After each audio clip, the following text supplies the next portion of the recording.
Bien, buenos días a todos. Estamos grabando la sesión del día de hoy. Para aquellos compañeros que no estén probablemente, voy a compartir la pantalla para iniciar al respecto al tema número 3 del día de hoy.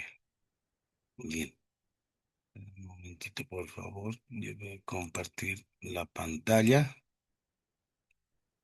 Sí, yo creo que sí, no se ve bien.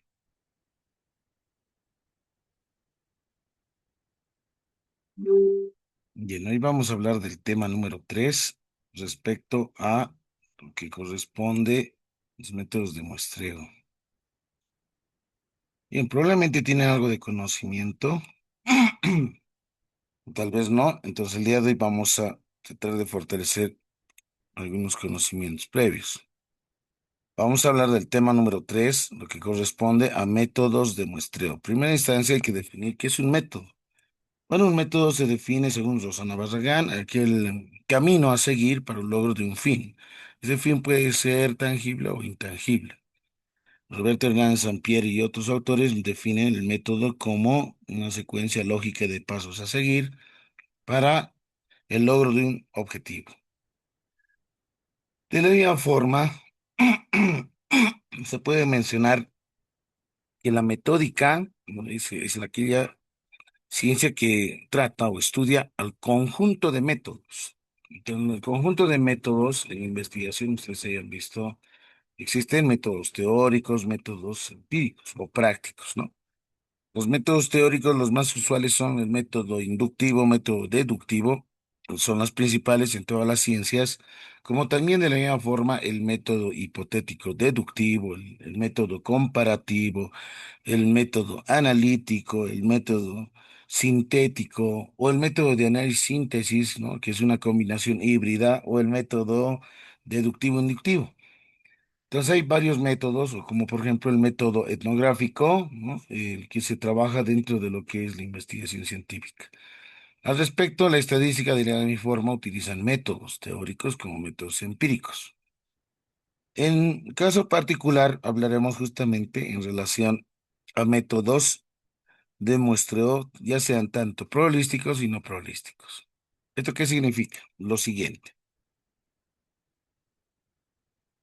Vamos a tomar en cuenta, en este caso, una definición conceptual de población y muestra, ¿no? Esto ya en estadística uno probablemente ya lo han visto, ¿no? Más aún el cálculo de tamaños de muestra, utilizando probablemente inteligencia artificial, lo podemos hacer de esa forma. Hoy les voy a mostrar cómo realizarlo. También hay algunas aplicaciones en cálculo de muestra y softwares estadísticos. Bien, entonces, hacemos nuestra pregunta esencial. La pregunta problematizadora en relación a qué será una muestra, ¿no? ¿Qué es el tamaño de la muestra? ¿En qué consiste el muestreo? O bien, ¿cuáles son los tipos de muestreos? Bueno, para la primera pregunta podemos definir, ¿no es cierto?, una muestra como un subconjunto. El Rufino Moya define subconjunto de una determinada población que tiene las mismas características, propiedades. En este caso, se lo denota como variable, ¿no? Un conjunto de variables en una determinada población. Entonces, al respecto, una muestra entonces va a ser un subgrupo, ¿no? Un subgrupo que contemplan las mismas características y propiedades de una determinada población. Entonces, esto implica justamente en cómo trabajar dentro de la metodología de investigación, cuando ustedes vayan realizando su proyecto de grado o la tesis, determinar la muestra, en este caso, en relación a una población. Por otro lado, ¿qué es el tamaño de la muestra? O sea, muestra es un subgrupo, un subconjunto representativo de la población. El tamaño de la muestra lo vamos a definir justamente como aquel valor numérico, ¿no? Es un dato en realidad, un valor numérico que, por ejemplo, si yo digo tengo una población de 2.000 estudiantes en determinada institución, por lo tanto, voy a calcular una muestra y ese cálculo de muestra se conoce como tamaño de la muestra. Y el tamaño de la muestra depende del nivel de confiabilidad, de confianza, el error de muestreo, ¿no? Si vas a trabajar el 95 con un 5% de error, o si vas a trabajar el 90% con un 10% de error, O si bien vas a trabajar al 99% con 1% de margen de error de muestreo. Bueno, la mayoría son las mismas probabilidades, ¿no? Las que se toman en cuenta, ¿no? Probabilidades de éxito y la probabilidad de fracaso. Entonces, el muestreo, ¿en qué consiste? El muestreo es un procedimiento, una secuencia lógica de pasos a seguir para un logro, para un fin. Entonces, ese logro y el fin es justamente en determinar la muestra en sí. Entonces, estos métodos corresponden justamente a los que vamos a ver el día de hoy. La pregunta cuarta menciona, ¿cuáles son los tipos de muestreos? Bueno, hay dos tipos, dos clases en realidad, ¿no? Métodos de muestreo probabilísticos o en algunos textos van a ver métodos de muestreo aleatorio. Y por otro lado, métodos de muestreo no probabilísticos o no aleatorios. Entonces, esto vamos a ver también más adelante con algunos ejemplos. Bien, entonces tomamos en cuenta. El Fino Moya define que la población es la colección de todos los individuos, objetos o observaciones que poseen al menos una característica común. Bueno, cuando se habla de una característica común, se refiere a la variable, ¿no? ¿Y qué es la variable? Es una propiedad o característica que puede asumir diferentes valores numéricos, en realidad, ¿no? Por ejemplo, una variable de una población sería peso en kilogramos, en términos de estudiantes. Podemos hablar de otra variable, por ejemplo, el número de hijos en determinada zona o distrito en las familias que se van a encuestar, ¿no? Puede ser también en relación a una población en el que corresponde ya también en ser finita o infinita. Bueno, por lo general, en investigación nosotros trabajamos, ¿no es cierto?, en las tesis con poblaciones finitas y realmente no con objetos, observaciones, sino trabajamos con personas, ¿no es cierto?, con individuos. Y ustedes ya verán en la tesis si van a trabajar, por ejemplo, con niños, adolescentes, jóvenes, o padres de familia, o estudiantes universitarios, docentes, etcétera. Eso ya define en relación al tema de investigación que ustedes van a ir proponiendo. Bueno, creo que esta es una de las actividades de la unidad número uno, ¿no? Este es el texto base que ya tienen casi la mayoría. En la última parte se encuentra con lo que corresponde a las actividades, ¿no? Estas son las actividades, ¿no? De la unidad uno. Por ejemplo, aquí determine, ¿no? Un espacio muestral, ¿no? Entonces hay que denotar los tres axiomas de Kolmogorov, solamente es anotarlo. Aquí explique o ejemplifique cinco experimentos aleatorios, no aleatorios. Aquí menciona si el experimento lanzar dos dados y una moneda al mismo tiempo hallar el espacio muestral. Entonces, primero tienes que calcular de los dos dados. Por ejemplo, un dado tiene 6, si son dos, 36, 36. ¿Y una moneda cuántos tiene? Tiene solamente dos, entonces 36 por 2. En total será 72, por ejemplo, en este caso. En el cuarto dice se lanza un dado y son los eventos, que cae un número impar. Si es número impar de un dado, entonces será pues, el número 3, 5, ¿no? Y el número uno. Que caiga un número mayor que 2 y menor que 5, ¿no? Mayor a 2 es 3, 4 y obviamente 4 es menor que 5. No dice menor o igual, ¿no? Entonces solamente este tiene dos elementos. Este tiene ¿cuántos? Tres elementos. Este evento dice que caiga un número par, dice, ¿no? Entonces, el números pares son 2, 4 y 6, por ejemplo, ¿no? O sea, hay que determinar la unión de los eventos A y B, ¿no? Este N que está ahí denota el cardinal o el número de elementos de este evento, ¿no? Si yo tengo dos eventos, los uno, obviamente obtenemos un evento correspondiente, ¿no? Lo mismo en este caso con el evento C y este es el cardinal o el número de elementos. ¿Cuántos elementos tiene, no? Es la unión, es decir, tienes que unir los tres eventos. Primero tienes que determinar, ¿no? Los valores. Y esta de aquí, por ejemplo, se llama diferencia. Dice todos los elementos que están en B menos aquellos que están en C, en este caso. Este C elevado a la C significa complemento del evento. Está en el texto, aquellos que han leído el complemento, ¿no? Aquí corresponde, por ejemplo, el complemento de un evento, ¿no? Y este es el cardinal el complemento del evento C. Entonces, eso hay que determinar, dice, ¿no? ¿Cuáles son los datos? Hay que mostrar y el número, ¿no? En el número 5, por ejemplo, menciona un colegio determinado. Este ejemplo ya está resuelto, está aquí en el documento. Solamente he cambiado los porcentajes, ¿no? Solamente son estos porcentajes que he cambiado y hay es el mismo procedimiento. En un grupo de estudiantes, 60% aprobaron, ¿no? Estadística 1, 45 aprobó investigación 3, 20 aprobaron ambas materias, dice, ¿no? Entonces elige al azar, calcule la probabilidad de haber aprobado investigación 3 dado que haya aprobado. Este dado que implica probabilidad condicional. No se olviden, ¿sí? Entonces aquí hay que trabajar con la probabilidad condicional, ¿no? Porque ahí corresponde, ¿no? El segundo también, ¿no? Haber aprobado estadística 1 dado que, dice, aprobó investigación 3.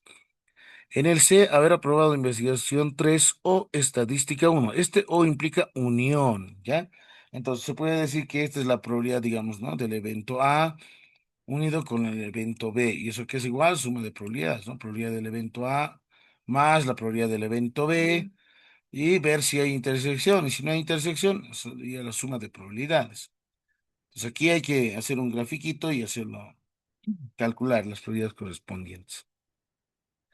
La número 7 también, esto lo pueden encontrar en varios libros, y este es un ejercicio bien trivial, se podría decir tradicional, en el que se puede ir trabajando. Lo único que tienes que hacer es sumar tanto las filas como columnas, y aquí te va a dar un número que es justamente el espacio muestral. Este espacio muestral es el que vas a dividir a cada uno de estos números dados y vas a determinar las probabilidades, ¿no? Por ejemplo, la probabilidad de que sea masculino, está hablando de esta columna, ¿no es cierto? Dado que es menor a 25 años, a ver, aquí está, menor a 25 años, dado que es masculino. Entonces aquí va a estar su probabilidad, 120 dividido entre su total, ¿no? El siguiente es probabilidad de que sea mayor a 25, dado que es masculino. Aquí está, mayor a 25, todos estos son candidatos, pero dado que es masculino, aquí es esta columna, ¿no? Entonces va a ser 65 dividido entre el total. El total va a estar aquí, en esta partecita, ¿no? En la probabilidad de que sea masculino dado que es femenino. A ver, probabilidad de que sea masculino dado que es femenino. Entonces vas a tener que sumar las probabilidades, ¿no? En este caso, pero no hay intersección, ¿no? Entonces ahí probablemente ya vas a deducir cuánto es el valor numérico. La probabilidad de que sea elegido y tenga 30 años dado que es femenino. Dice que sea elegido y que tenga 30 años. 30 años, entonces está en esta fila, ¿no es cierto? Mayor a 25, ¿no? No es, sería menor, ¿no? Porque sería mayor a 25, sería 30 años. Es esta fila. Y dado que es femenino, entonces va a ser este dato que es 75 dividido entre el total, ¿no? El total que corresponde a sumar. Suman columnas y suman las filas y les tiene que dar el mismo resultado en esta parte. Enuncie, definición de probabilidad, condición, teorema de Bayes. Eso está en el documento. Ujú. Ya está aquí. Solamente hay que mencionarlo. La probabilidad condicional, una formulita en realidad, ¿no? Y el teorema de Bayes es otra fórmula. Un gerente tiene disponibilidad de grupo de empleados que podría ser asignado de supervisión de un proyecto, ¿no? 4 empleados son mujeres, 4 hombres. 2 de los hombres son hermanos. El gerente debe realizar al azar de manera que cada uno de los 8 empleados tiene la misma probabilidad de ser elegido. Bueno, sea el evento A, dice, el empleado elegido es un hombre, dice, y sea el evento B, el empleado elegido es uno de los dos hermanos. Calcular la probabilidad del evento A. ¿No? Ahí está. Primero tienes que calcular cuántos, ¿no? El cardinal de A sobre el espacio muestral. Calcular la probabilidad del evento B es determinar el número de elementos del evento B dividido entre el número de elementos del espacio muestral. Luego viene la intersección, ¿no? A intersección B. Luego, la unión de los eventos, A, unión B, ¿no? Entonces ahí les he puesto por si acaso las respuestas correspondientes a este ejemplo, ¿no? Para poder guiarse también.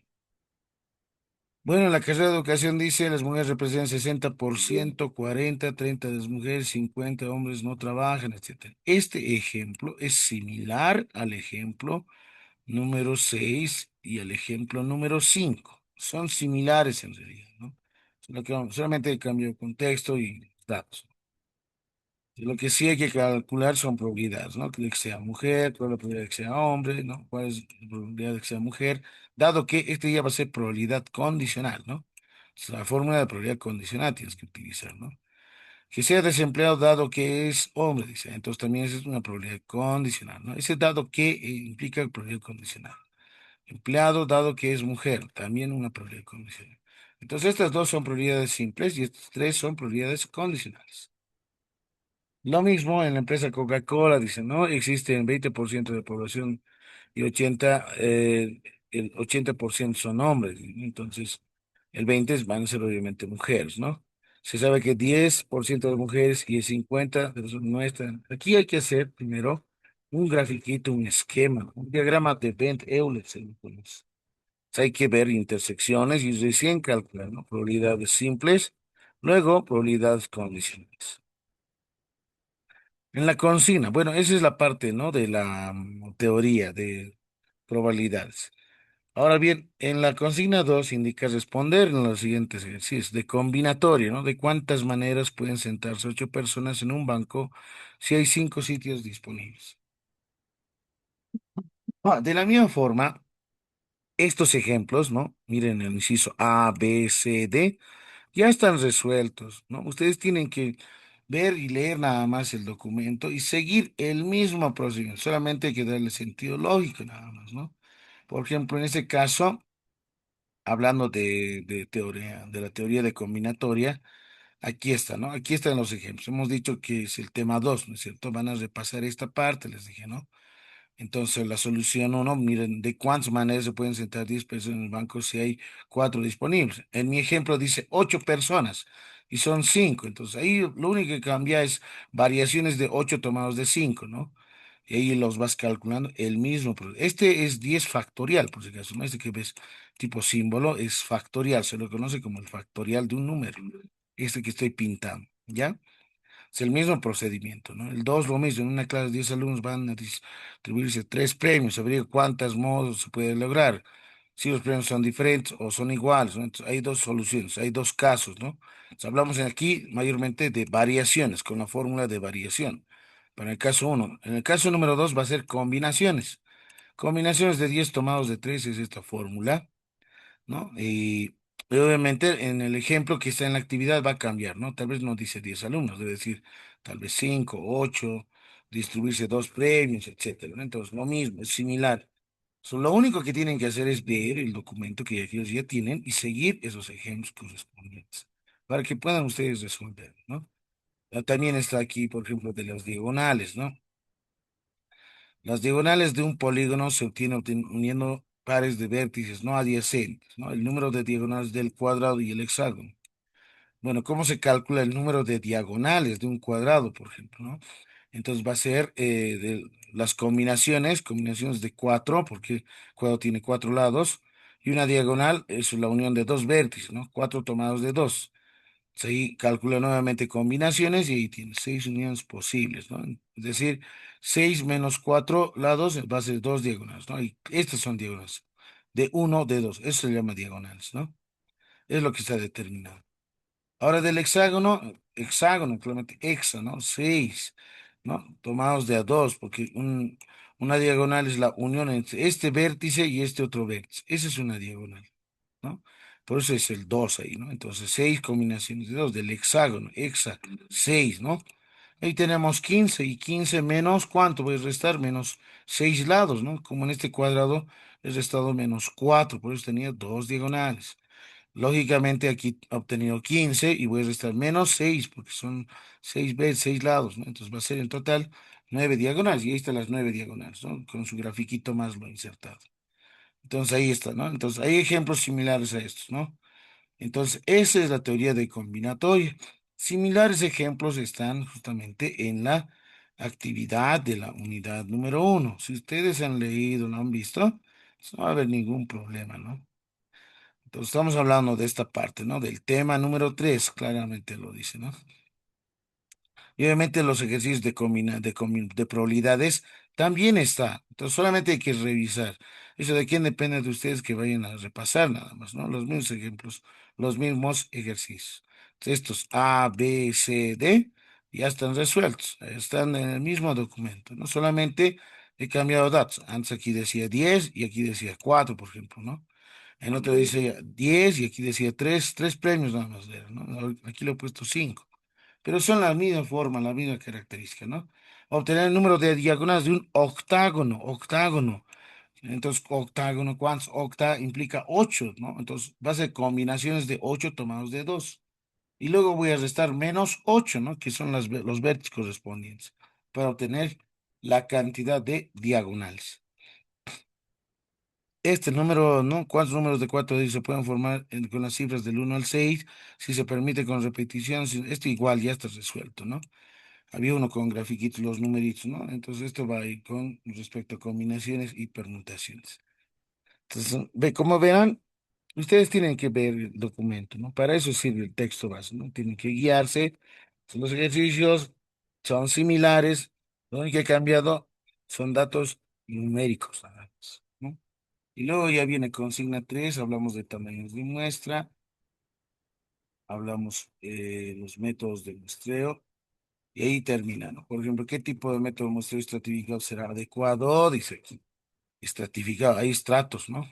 Primer estrato, padres de familia, 300. Segundo, 700. Tercero, 50. Administrativo, 5.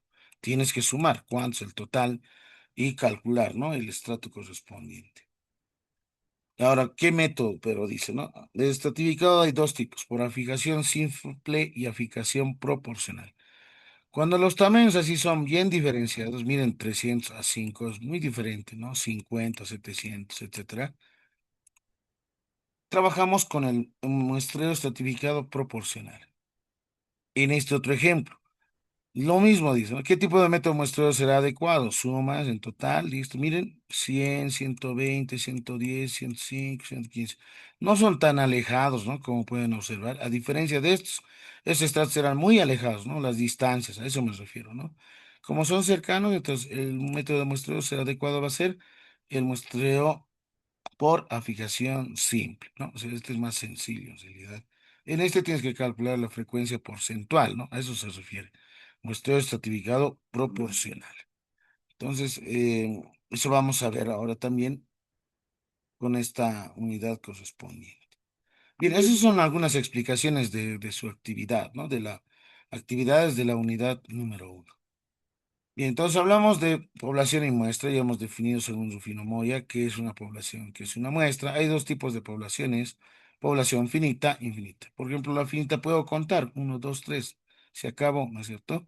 En la infinita, por ejemplo, no puedo terminar de o parar de contar, ¿no?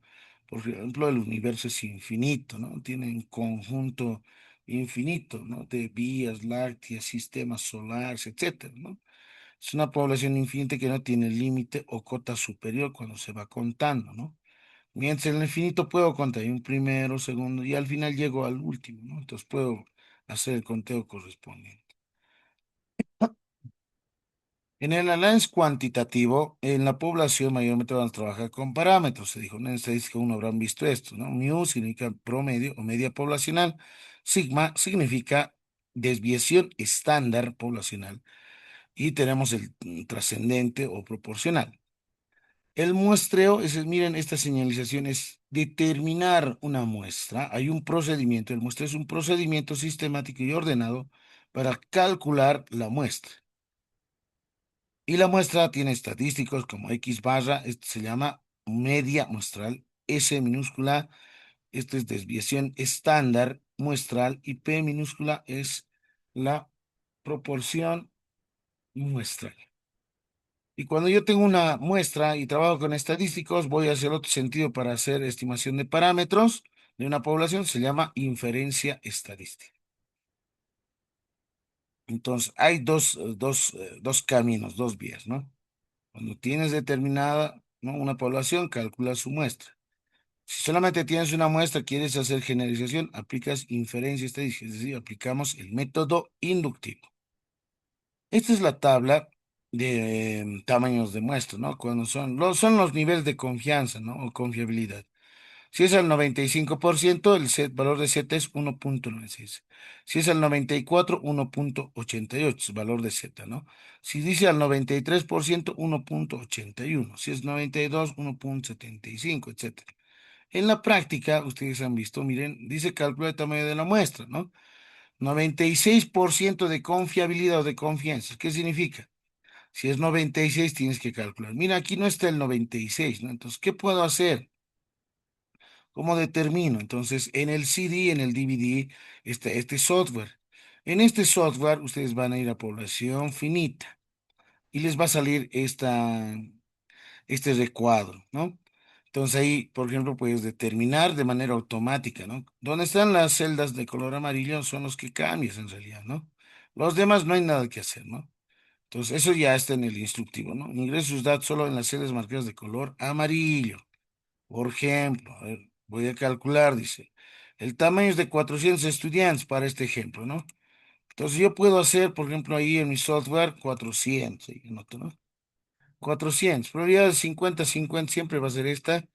El nivel de confianza, ¿cuánto es? Dice 96%. Entonces, anotamos en el software 96. Y el error de estimado, ¿cuánto es el error de estimación? Es del 4%, ¿no? Ahí está. Se anotó ahí el 4%. Listo, y vean que ya me ha determinado el tamaño de la muestra, ¿no? Lo único que tienes que hacer es copiar esto, haces un control C, puedes ir a un Paint, ¿no? A ver si tengo un Paint abierto. Voy a ir al escritorio, a ver un momentito. Y ustedes lo copian nada más, lo único, ¿no? O sea, ya es calculado, ¿no? De manera automatizada, ¿no? Automáticamente ya uno ya puede determinar, ¿no? Entonces, a ver dónde está, voy a minimizar un momentito. Entonces ya tendría ahí calculado, ¿no? Ustedes abren un documento en Word para su práctica, ¿no es cierto? Y así de simples, o sea, si tienes software, paquetes y vas trabajando es más rápido, ¿no? Tal vez alguno maneja y ya ahorita les voy a mostrar, también es interesante trabajar con inteligencia artificial, ¿no? Mm, aquí está. Puedo copiarlo con C, control V, ahí está, ¿no? Ve y hay calculado de 400, su tamaño de muestra es 249. Ahora, si alguien quiere trabajar con inteligencia artificial, bueno, hay el de pago, ese es el que tengo aquí, el de pago, aquí está. Y hay otro que es el gratuito, ¿no? El gratuito es por ejemplo, el que se utiliza el ChatGPT, por ejemplo, ¿no? Ahí está. O podemos utilizar Gemini. También Gemini es gratuito, también se puede ir manejando, ¿no? Hay Perplexity también, ¿no? Deben conocer varios Perplexity. Listo. O tal vez Grok. Entonces, hoy en la actualidad ya manejamos mucho, ¿no? Lo que es la parte de inteligencia artificial y nos ayuda y les debe estar ayudando bastante, ¿no? Aquellos que no pueden resolver, ustedes solamente copian el ejercicio y les va a ir resolviendo, calculando las resoluciones. O sea, no hay dónde perderse, ¿no? O sea, hoy en la actualidad con la inteligencia artificial se puede lograr muchas cosas, ¿no? Entonces, por ejemplo, yo me voy a ir aquí, no sé nada cómo calcular. Entonces ahí está, pues lo que haces es un control C y miren lo que les estoy enseñando, es algo que les puede ayudar bastante, ¿no? Entonces, mientras va ahí reaccionando, todavía no he ingresado, en este tampoco, el Gemini, ahí voy a abrirlo. Tenemos Perplexit, a ver, veamos aquí, hago un con C control, veamos si calcula. Tengo a Grok también, entonces voy a ir viendo, ¿no? Aquí está, ya ingresó el Grok, hago un control C, control V, listo. Entonces vean. Hasta la inteligencia artificial les va a poder calcular con procedimientos detallados, y eso ya depende cómo ustedes vayan trabajando, ¿no? Por ejemplo, miren, el de Grok nos ha determinado de manera muy rápida, ¿no? El tamaño de la muestra requerida es la siguiente, ¿no? Se aplica de la siguiente fórmula, población infinita o bien la corrección de población finita, ¿no? Con n igual a 400, porque el tamaño de población es de 400 estudiantes. El resultado que hay, miren, ahí está n sub 0 y n es igual a 248,81. Este es el tamaño de la muestra, ¿no? Vean, yo me he copiado, se va a acabar el tiempo. Van a volver al mismo link, por favor, porque estoy grabando. En el ejemplo tenemos aquí 249, ¿no es cierto? Pueden observar 249. Ahí está. Este es el tamaño de muestra. Este es para ustedes el n minúscula. ¿No? N minúscula, ahí está, 449. Está redondeado, ¿no? Aquí le ha salido 448,81. Entonces Entonces, ¿qué es lo que tienes que hacer? Redondear, ¿no? Dice por convención, se redondea hacia arriba para garantizar el error muestra, no supere el vacío. Listo, ahí está, 249 estudiantes. ¿Sí? Ahí está. Vean, es el mismo proceso. Esto es el que he aplicado con el software que está en el DVD que les he entregado, ¿no? Está con el nombre denominativo SSP. Este es el paquete que hemos utilizado, ¿no? Aquí está, SSP, paquete estadístico muestral, dice. ¿Ya? Entonces, aquellos que tienen el DVD, no es es un DVD porque son softwares pesados, ¿no? Entonces, solamente tú copias el software a tu escritorio, como yo lo he copiado aquí en mi escritorio. A ver, ¿dónde está? Aquí está, ¿no? Ustedes copian así el escritorio, hacen doble clic y van a abrir y van a ingresar a este lugar que se encuentra. Y luego van a población finita y calculan, insertas datos. Aquí no hay nada que hacer porque son 50-50, dice en el ejemplo, ¿no? Aquí claramente dice con probabilidades de éxito o fracaso, es decir, P y Q igual a 0,5. Esto en porcentaje es 50%, ¿no? Por eso aquí está 50-50. 96, dice, ¿no? Aquí está 96 y 4, ¿no? De error de estimación de muestra. Entonces, vean ahí con inteligencia artificial, con Grok, he calculado, ¿no? Probablemente aquí he calculado de manera muy directa, ¿no? Tal vez alguien quiere saber con procedimiento, con pasos, no sé, puede ser. Por ejemplo, vamos a Perplexity, ahí lo mismo, ya nos ha calculado.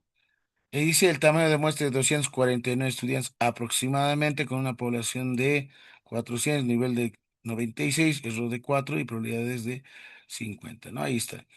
Entonces, usando esta fórmula, miren, es la formulita, ¿no? Ahí está.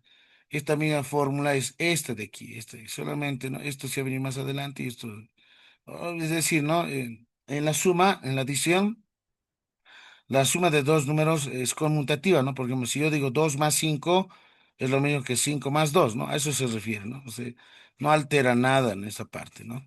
Es la misma fórmula, nada más. Y obtiene, y ahí está, ¿no? Obteniendo.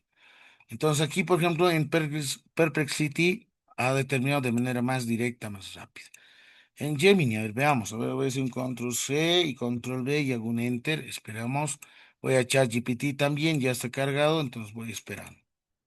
Pues mientras va cargando, ustedes pueden ver que puedo ir resolviendo, ¿no? Si alguno necesita ayuda, entonces va a inteligencia artificial, requiero con procedimiento, ¿no? ¿Han visto? Por ejemplo, este ha calculado de manera directa, ¿no? Entonces, muéstrame solamente, ¿no? Muéstrame con el procedimiento.